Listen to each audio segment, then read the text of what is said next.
방금 소개받은 대한민국 동쪽 끝 강원도 삼척에 있는 바닷가에 있는 동성교회를 담임하고 있는 유재석 목사입니다. 2020년 10월부터 21년 10월까지 코로나19 팬데믹 가운데서 노회장을 지낸 코로나 노회장이라는 별명이 있습니다. 이제 코로나가 완화되어서 자매노회, 정기노회에 방문해서 함께 하나님 앞에 이 노회를 참석하고 또 저희 노회장님과 함께 선한 정직이 교회 여러분들을 만나서 함께 예배드리게 됨을 참으로 기쁘게 생각하고 감사하게 생각합니다. 또한 송병주 목사님께서 친히 우리 일행들의 발이 되어 주시고 귀와 입이 되어 주시며 환대해 주셔서 불편 없이 지내게 됨을 감사하고요.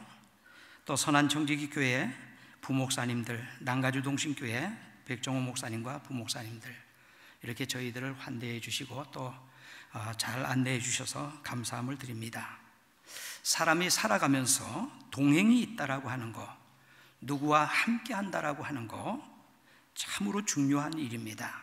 특히 어려운 일을 만날 때, 외로울 때, 그리고 기쁜 일을 만났을 때 누구와 함께 기뻐하거나 슬퍼할 수 있다라고 하는 것은 굉장히 중요한 일 중에 하나입니다. 오늘 여러분 이 예배에 나오실 때 누구와 함께 나오셨습니까? 여러분 안에 하나님이 계십니까? 내 안에 하나님이 계시느냐라고 하는 거예요. 그 하나님이 여러분에게 보여지고 있습니까? 제 아들이 유능한이라서 저는 가만히 있어도 유능한 아빠입니다. 어디 가도 유능한 아빠예요. 제하고 아들하고 둘이서 아이가 어릴 때 병원에 가서 이렇게 데스크에 접수를 하면은 아이 얼굴 한번 보고 제 얼굴 한번 보고요. 제 이름이 연예인 이름하고 동명이잖아요. 그래서 저 쳐다보고 아이 쳐다보고 그리고서는 하는 소리가 안 잊어버리겠네요. 이 이름만 생각하면은 절대 안 잊어버릴 것 같다 그래요. 제가 한 번은 이런 일이 있었습니다. 신방을 하는데 중학교 여자아이한테서 전화가 오는 거예요. 모르죠. 청소년들한테 전화를 얼마나 많이 받는지. 왜냐하면 저희 홈페이지가 네이버 서버를 쓰고 있는데 제 전화번호가 바뀌어서 전화번호 좀 바꿔주세요 하고 관리자에게 메일을 남겼더니만 이게 이제 캡처가 돼서 돌아다니기 시작해서 학생들이 전화를 하는 겁니다. 하루는 신방을 하는데 전화를 얼마나 많이 하는지 한 아이가 10번을 전화했어요 무려. 그래서 제가 짜증이 막 나는 거예요. 나는 유재석인데 그 연예인하고 다르다 그러는데도 또 전화하는 거예요. 그래서 마지막에는 영상통화를 했어요. 얼굴을 보니까 아니거든요. 그러니까 다시 전화를 안 하더라고요. 그런데 전화를 자주 받아요. 많이 받아요. 그래서 이 짜증을 낼 게 아니라 이걸 어떻게 하면 좋을까라고 생각하는데 하나님이 지혜를 주셨는데 나는 유재석 목사다. 예수 믿고 천국 가자. 그 멘트로 바꾸어서 그 짧은 시간에 예수를 증거하게 됐습니다. 그래서 그 이름도 쓸모가 있더라고요. 네. 저희 그 유능한이가 한 20년 전 어릴 때입니다. 한 4, 5살 됐을 때인데 아내와 이런 대화를 나누며 기도하고 아이를 안심시킨 일이 있는데 제가 사는 그 강원도 영동 지방은 산불이 자주 나요. 바람이 많이 붑니다. 지난 2019년도에도 산불이 나서 엄청나게 피해를 입었어요. 그래서 서중로에서도 교회들이 헌금해서 모아서 이렇게 구호헌금을 보내주셔서 저희가 또 잘 사용했습니다. 그런데 하루 저녁에 바람이 많이 부니까 아이가 무섭다고 엄마한테 왔습니다. 아내는 아이를 꼭 안아주면서 하나님이 내 안에 계시는데 괜찮아, 하나님이 지켜주셔. 그리고 잠을 재웠습니다. 그리고 얼마 후 누나들이 학교에서 돌아오기 전에 장례식이 있어서 입관 예배를 가야 되는데 그 시신 있는 영안실에 아이를 데려갈 수 없어서 1시간 있으면 너희 누나들이 올 테니까 집에 좀 잠깐 혼자 있을 수 있겠니? 그러니까 응, 엄마 빨리 다녀와. 안 무서워. 하나님이 내 안에 계셔서 지켜주시기 때문에 안 무서워. 그러는 거예요. 그래서 저희가 잘 다녀오라고 허락을 받고 다녀왔습니다. 얼마 후 이 아이가 누나들 책상 사이가 좀 좁았습니다. 거기에서 이렇게 짚고 어떻게 하다가 이게 팔이 이렇게 되면서 가슴이 끼었어요. 이게 울고 난리 나서 병원을 빨리 또 데리고 가봤죠. 걱정이 돼서 가서 엑스레이 사진을 딱 찍었는데, 가슴 사진을 찍었는데 의사 선생님이 이제 아이에게 이 가슴 사진 이제 판독을 하면서 보니까 갈비뼈가 이렇게 나와 있고 속에 장기들이 흐릿하게 보이는데 하나님이 안 보이는 거예요.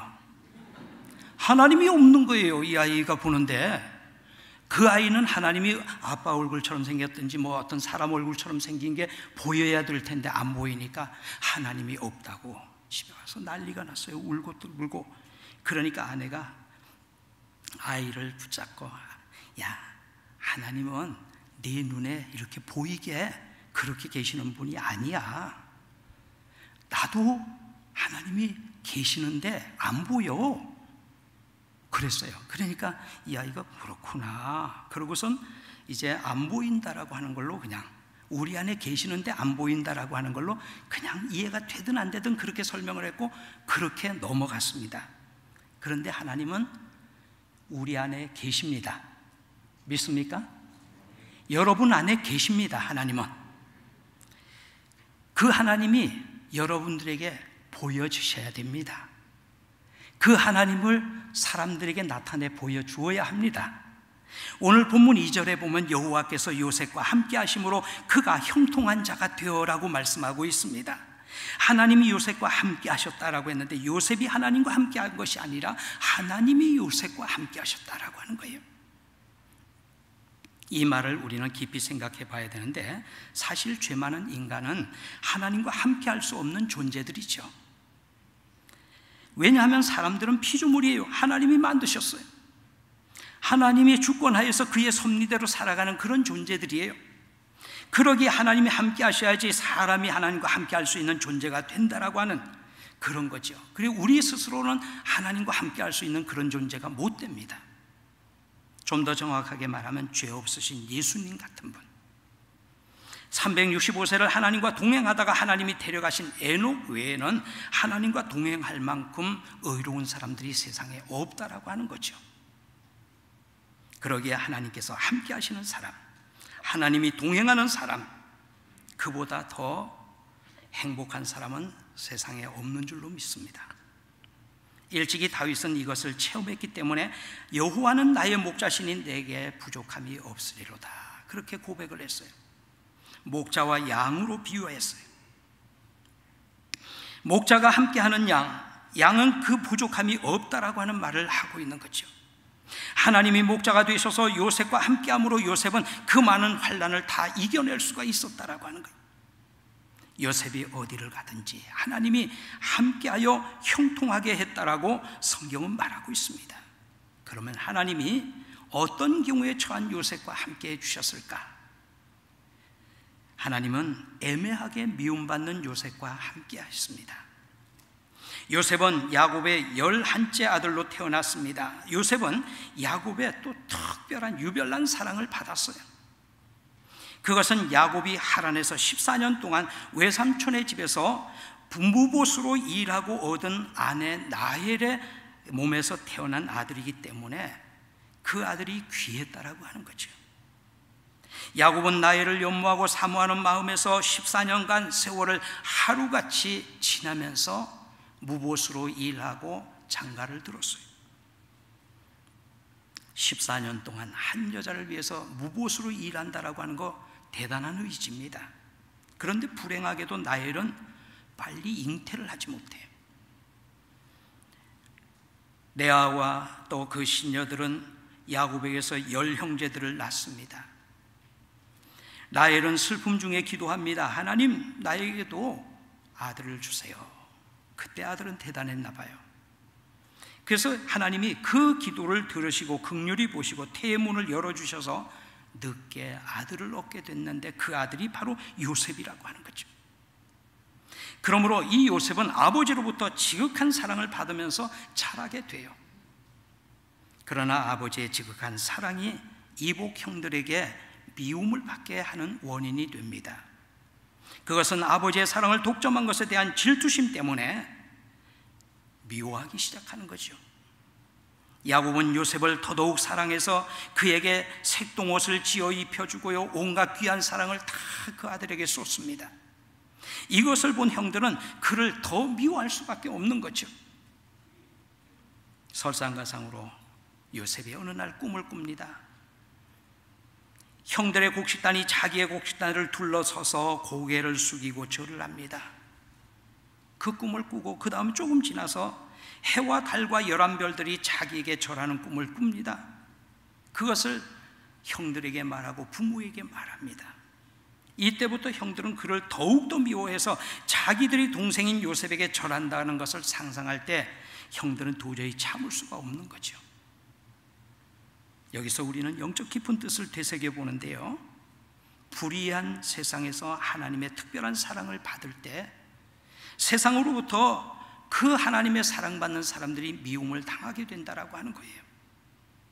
이것은 하나님의 아들 예수님에게서 잘 나타나고 있는데, 그가 요단강에서 세례를 받고 올라올 때 하늘에서 소리가 났습니다.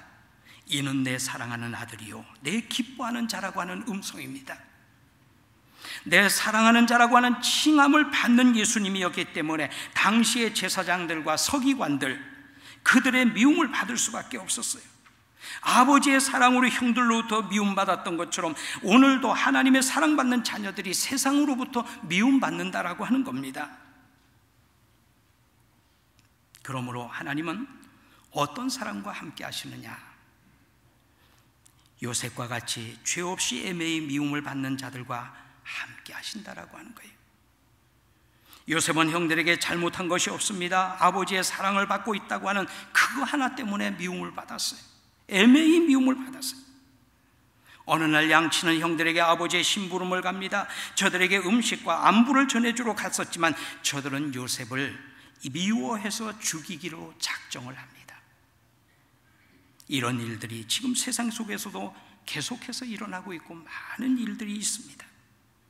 요셉이 억울하게 미움을 받고 아무런 잘못이 없음에도 물 없는 구덩이에 버려지듯이 지금도 믿음으로 사는 사랑받는 하나님의 자녀들 가운데에 어려움에 빠진 사람들이 상당히 많아요.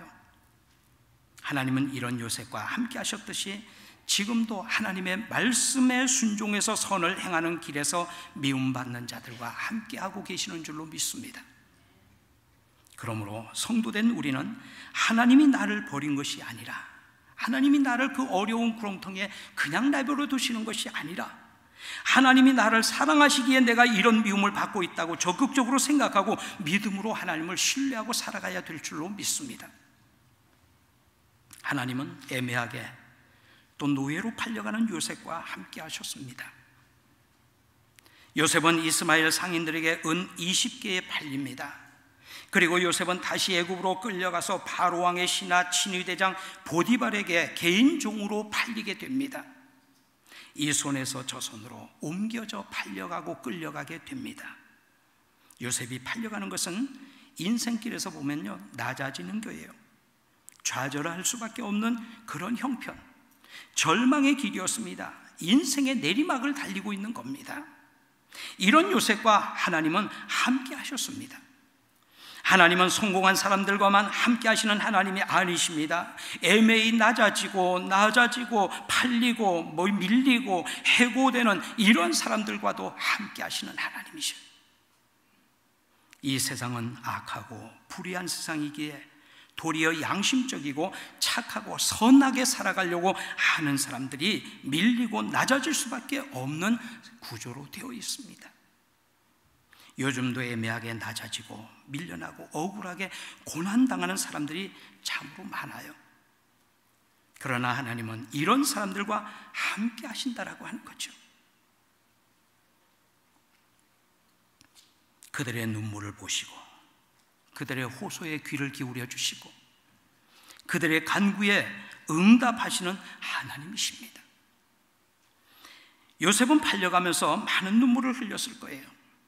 아마 우리도 애매히 이렇게 팔려가게 되면 얼마나 슬프겠습니까? 그러나 하나님은 눈물 속에 있는 요셉을 기억하시고 그를 함께 해주셨습니다. 하나님은 곤모술수에 능하고 줄서기를 잘하는 사람들과 함께 하시는 것이 아니라 믿음으로 의롭고 정직하게 행하고 말씀대로 순종하면서 사는 사람들과 함께 하시는 하나님이신 줄로 믿습니다. 이 사실을 우리는 예수 그리스도를 보면 더 확실하게 알 수가 있어요. 그는 죄 없는 몸으로 죄인들에게 팔려서 이리저리 끌려다녔고 온갖 모욕을 다 당했어요. 그런 가운데 주님은 이렇게 말씀하십니다. 내가 혼자 있는 것이 아니라 내 아버지께서 함께 하신다라고 했어요. 지금도 애매하게 낮추어지고 팔린 사람들과 하나님은 함께 하셔요. 요셉과 함께 하신 하나님은 팔려가는 길에도 요셉을 형통하게 하시더라고 하는 거죠. 데살로니가 전서 5장 16절로 18절의 말씀에 보면 항상 기뻐하라, 쉬지 말고 기도하라, 범사에 감사하라, 이는 그리스도 예수 안에서 너희를 향하신 하나님의 뜻이다 라고 말씀을 하셔요. 어떻게 항상 기뻐할 수 있습니까? 어떻게 쉬지 않고 기도할 수 있습니까? 어떻게 범사에 감사할 수 있습니까? 모두 인간의 의지력만으로는 불가능한 일들이죠.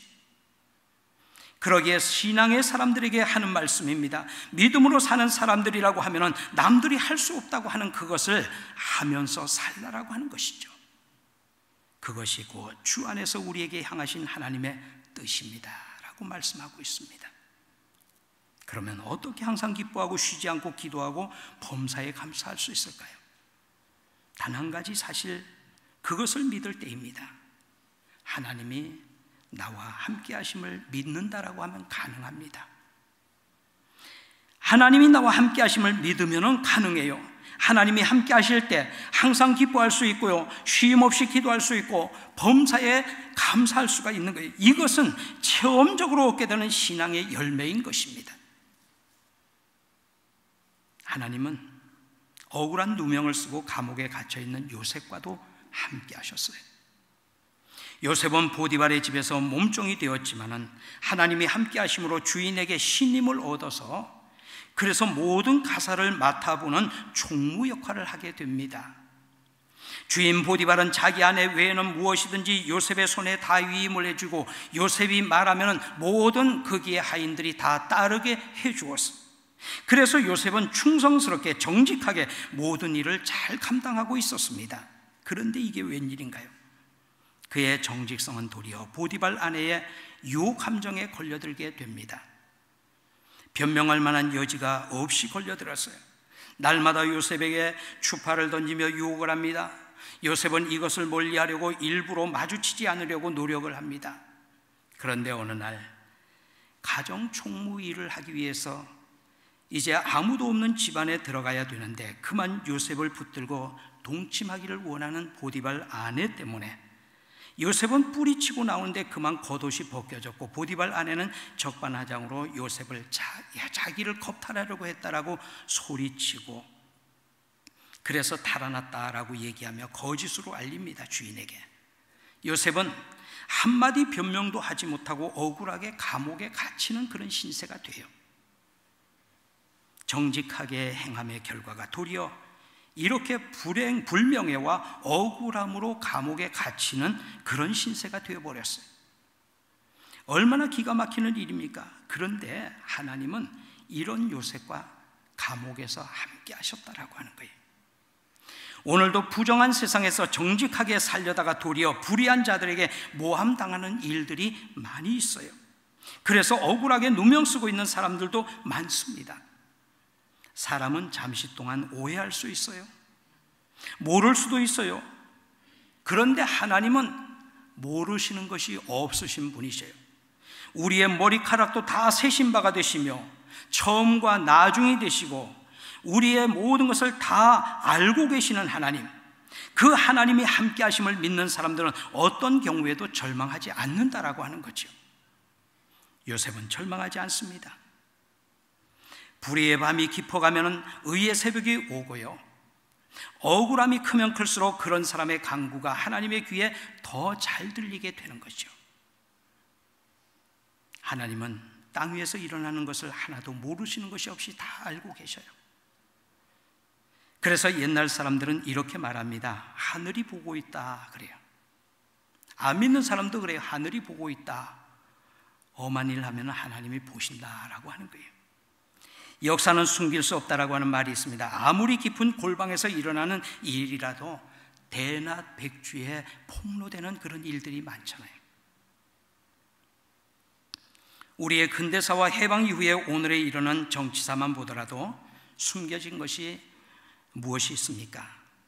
요즘 한국 사회에서는요, 진실 화해를 위한 과거사 정리위원회의 진상조사를 통해서요, 묻혀졌던 역사들이 다 드러나요.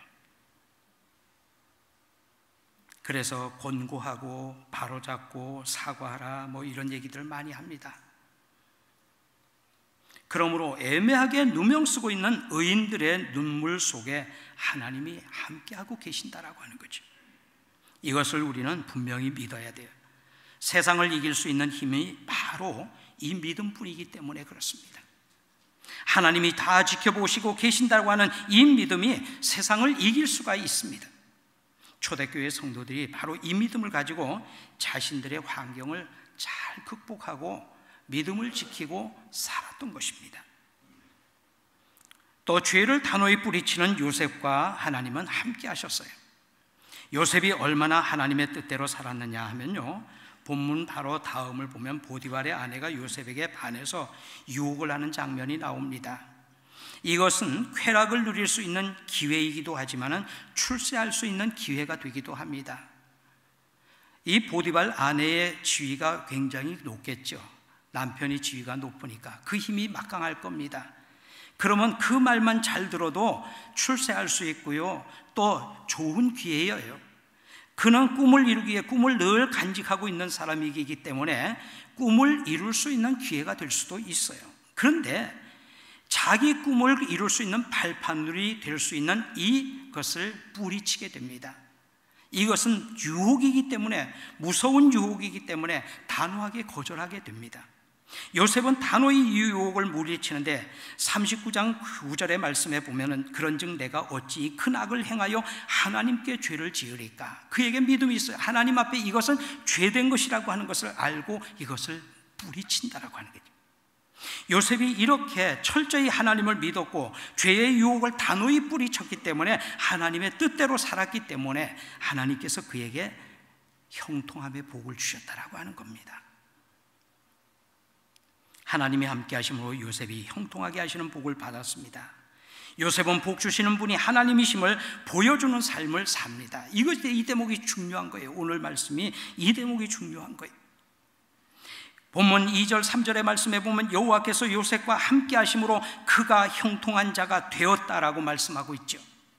그 주인 애굽 사람의 집에 있으니 그 주인이 여호와께서 그와 함께 하심을 보았다라고 말하고 있습니다. 또 여호와께서 그의 범사에 형통하게 하심을 보았더라고 말씀하고 있습니다. 누가요? 보디발이 보니까 요셉은 하나님이 함께 하시더라라고 하는 거예요. 그것을 보더라고 하는 거예요. 요셉은 어떻게 해서 하는 일마다 복을 받았을까요? 하나님이 함께 해주셨기 때문이라고 하는 거죠. 하나님이 왜 요셉과 함께 해주셨을까? 첫째는요, 하나님이 요셉을 일방적으로 은혜를 주신 거죠. 우리가 하나님의 축복을 받은 것은 우리가 먼저 하나님께 뭔가를 해드려서 받은 것이 아닙니다. 하나님께 구원받은 것이 하나님의 선물이고 은혜입니다. 이 요셉이 이렇게 하나님이 함께 해주신 것, 하나님이 그에게 먼저 찾아오셔서 은혜를 내려주신 것이에요. 함께 해주신 것입니다. 하나님은 아브라함을 선택해서 축복해 주셨고요, 아브라함의 후손도 복을 주셨고요, 그리고 아브라함의 자손인 요셉도 복을 주셨습니다. 두 번째는요, 요셉이 하나님을 믿고 하나님 뜻대로 살았기 때문에 복을 주신 겁니다. 하나님이 먼저 축복해 주셔도 우리가 하나님을 거역하면 그 복이 중단돼요. 그런데 요셉은 하나님을 믿고 하나님의 뜻대로 살고, 하나님 앞에서는 죄도 지을 수 없습니다. 이것은 하나님이 금하는 것이고 하나님이 원치 않는 것이고, 하나님 앞에 죄를 범하여 하나님과 멀어지는 것이 되기 때문에 단호히 거절할 때 하나님이 그에게 복을 주신 것입니다. 그래서 일마다 때마다 하는 일이 다 형통하게 됐던 거죠. 요셉이 하나님을 얼마나 잘 믿었는지 보면요, 나중에 애굽의 왕 바로가 특별한 꿈을 꾸고 애굽의 현인들을 다 모아서 꿈 해몽을 해달라고 해도 아무도 할 수 없는 일입니다. 그때 요셉의 이야기가 왕에게 들리고 왕이 요셉을 불러서, 그래서 이때 요셉이 이제 답을 합니다. 어떤 답을 하느냐 하면요, 41장 16절의 말씀에 보면 요셉이 바로에게 대답하여 이르되 내가 아니라 하나님이 바로에게 편안한 대답을 하시리이다 라고 말씀을 하고 있습니다. 요셉은 아무도 못한 일을 하나님이 도와주시면 할 수 있다고 말하고 있는 겁니다. 더욱이 자기가 위대한 일을 해도 자기가 한 것이 아니라 하나님이 하신 것이다 라고 말하고 있는 겁니다. 철저히 하나님을 믿고 신뢰하고 하나님을 높이고 존중히 여겼다라고 하는 거예요. 그러면 우리는 어떤 사람들입니까? 우리는 요셉처럼 아브라함 후손이 아니니까 하나님의 축복을 받지 못합니까? 아니에요. 예수님이 세상에 오셔서 혈통의 차별을 다 무너뜨리셨어요. 이제는 예수님만 믿으면 혈통이나 가문과 상관없이 누구나 하나님의 자녀가 되어 놀라운 하나님의 구원의 은혜와 축복을 누리게 되어 있습니다. 로마서 3장 22절에 말씀합니다. 곧 예수 그리스도를 믿음으로 말미암아 모든 믿는 자에게 미치는 하나님의 의인이 차별이 없느니라고 말씀하고 있습니다. 그러니까 예수님 때문에, 예수님을 믿는 우리는 하나님의 놀라운 축복을 받았습니다. 구원의 축복보다 더 큰 축복이 없어요. 내가 구원받은 것이 가장 큰 기적이에요. 믿습니까? 요셉이 받은 축복보다 오히려 우리는 더 큰 축복을 받고 있는 자들이라고 하는 거예요. 여러분, 이런 말이 있어요. 공부해서 남주나 다 내 거다라고 하는 얘기죠. 돈 벌어서 남 좋은 일 시켰네 라고 하는 거, 내가 열심히 노력해 돈 벌었는데 내가 그 돈을 잘 사용하지 못하고 다른 사람이 썼다라고 하는 게 다 부정적인 그런 내용들이죠. 그런데 사실은 그것이 아니에요.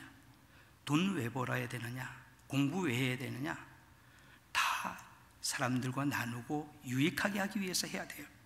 우리가 하나님의 축복을 받는 것은 이웃에게 복을 끼쳐주기 위해서 받아야 돼요. 우리가 재물의 축복을 받으면 재물로 이웃을 복을 끼쳐 주어야 해요. 우리가 열심히 공부하고 배워서 어디에 사용해야 되느냐, 학문과 기술을 익히면 그것으로 이웃에게 복을 끼쳐 주어야 돼요. 우리가 작은 축복을 받아 이웃에게 복을 끼쳐 주면 점점 더 큰 복을 받게 된다라고 하는 거예요. 하나님은 작은 일에 충성된 사람에게 큰 일을 맡겨주신다라고 하는 거죠. 실제로 요셉은 처음에는 보디발 집안의 작은 일을 하면서 보디발에게 복을 끼쳤습니다. 나중에 집안의 전체의 총무가 되어서 보디발의 온 집안에 복을 끼쳐줍니다. 그러니까 보디발이, 아, 너는 하나님이 함께 하시는구나, 하나님이 너에게 복을 주셔서 내게 복이 오는구나, 그걸 알았어요. 그러다가 결국 애굽 전체의 총리가 되어서 애굽 온 백성과 주위의 많은 사람에게까지 복을 끼쳐 주어요. 그리고 결국에 가선 자기 가문까지 살리죠. 요셉은 보디발에게도 간수장에게도 바로왕과 신하들에게도 하나님이 함께 하심을 나타내 보여주는 사람이 됐다라고 하는 거죠. 그런데 요즘 우리들의 믿음을 보면 무엇인가 좀 빠져가고 있고 약하여져 가고 있고 사라져가고 있는 것을 발견하게 됩니다. 하나님과 하나님의 나라가 우리들에게서 잘 보여지지가 않게 돼요.